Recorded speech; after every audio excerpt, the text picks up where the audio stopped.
ये बात अब करते हैं बाजार अपडेट की। ब्रेंट क्रूड के दाम में गिरावट देखने को मिल रही है और भारत में जीएसटी कलेक्शन बढ़ने की संभावना है।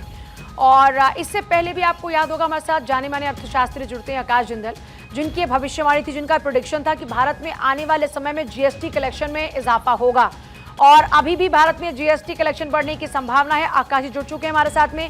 आकाश जी, दुनिया मुश्किलों से जूझ रही है और भारत में जीएसटी कलेक्शन बढ़ने का क्या मैसेज है? बहुत सही आपने शुरुआत की है, बिल्कुल, यू आर वेरी राइट। दुनिया जो है यूएस ईरान वॉर की वजह से मुश्किलें अभी खत्म नहीं हुई है, अभी भी वॉर के सोल्यूशन ढूंढे जा रहे हैं। जबकि हिंदुस्तान की इकॉनमी प्रधानमंत्री नरेंद्र मोदी साहब की गाइडेंस के अंदर तरक्की करती जा रही है। अब कुछ डेटा दे दूं, अप्रैल में जब यूएस ईरान वॉर पूरे पीक पे थी, 28 फरवरी को ये वॉर शुरू हुई थी, तो जीएसटी कलेक्शन हमारा 2.43 लाख करोड़ रहा है ग्रॉस। ये जीएसटी कलेक्शन का रिकॉर्ड है। तो मेरी ऑर्गेनाइजेशन आकाशजिंदल.in का मानना है, मेरा आकाशजिंदल का मानना है कि इंडिया की डिमांड और कंजम्पशन इन स्पाइट ऑफ जो सेटबैक्स लगे हैं ये यूएस ईरान वॉर की वजह से सही चल रही है। अभी आप देखें समर हॉलीडेज में जितने ट्रैवलर्स हैं हिल स्टेशन पे, उनकी क्वांटिटी बहुत ज़्यादा रही है। तो कहीं ना कहीं इंडिया की डिमांड और कंजम्पशन में रेजिलियंस है और आरबीआई ने भी इस चीज़ को माना है कि हमारी डिमांड एंड कंजम्पशन जो है वो रेजिलियंट है, वो हमारी स्ट्रेंथ रही है।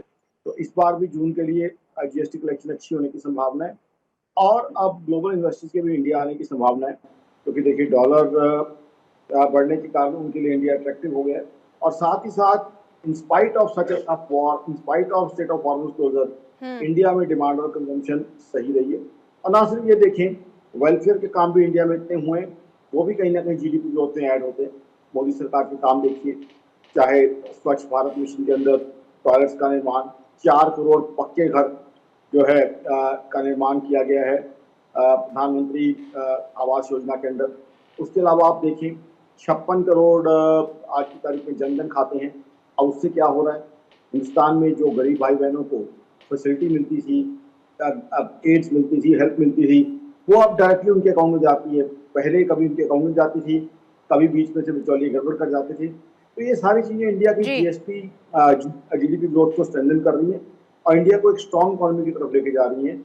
और इंडियन इकोनॉमी, मेरा ये मानना है, मेरी ऑर्गेनाइजेशन आकाशजिंदल.in, मेरा आकाशजिंदल का मानना है कि इस बार भी जीडीपी ग्रोथ बड़ी इकोनॉमी में से फास्टेस्ट है। और सिर्फ ये आकाशजिंदल या आकाशजिंदल.in नहीं, वर्ल्ड बैंक कह रहे हैं, वर्ल्ड बैंक एक्सपेक्ट कर रहे हैं कि इंडिया की जीडीपी ग्रोथ फास्टेस्ट रहेगी। आईएमएफ ये कह रहे हैं कि ग्लोबल इकोनॉमी में कोई ग्रोथ इंजन है वो हिंदुस्तान। आपके सामने दिख रहा है कि हिंदुस्तान की तरक्की, जबकि दुनिया मुश्किलों से जूझ रही है।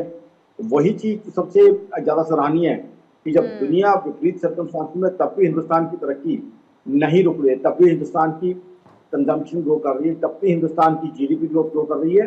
और देखिए जब यूएस ईरान वॉर चल रही थी तब भी हमने जो है हिंदुस्तान ने तरक्की की है। आज देखिए एक्सपोर्ट्स देखिए, मई 7 को जो डेटा है, एक्सपोर्ट्स में काफी ग्रोथ की। कार एक्सपोर्ट्स की बात करें, आज हम यूएई को कार एक्सपोर्ट कर रहे हैं, सऊदी को कार एक्सपोर्ट, जापान को एक्सपोर्ट करें, तो ओवरऑल हिंदुस्तान तरक्की कर रहा है और इसका फायदा पाकिस्तान आबाद भी को मिलेगा। बहुत शुक्रिया सर जुड़ने के लिए।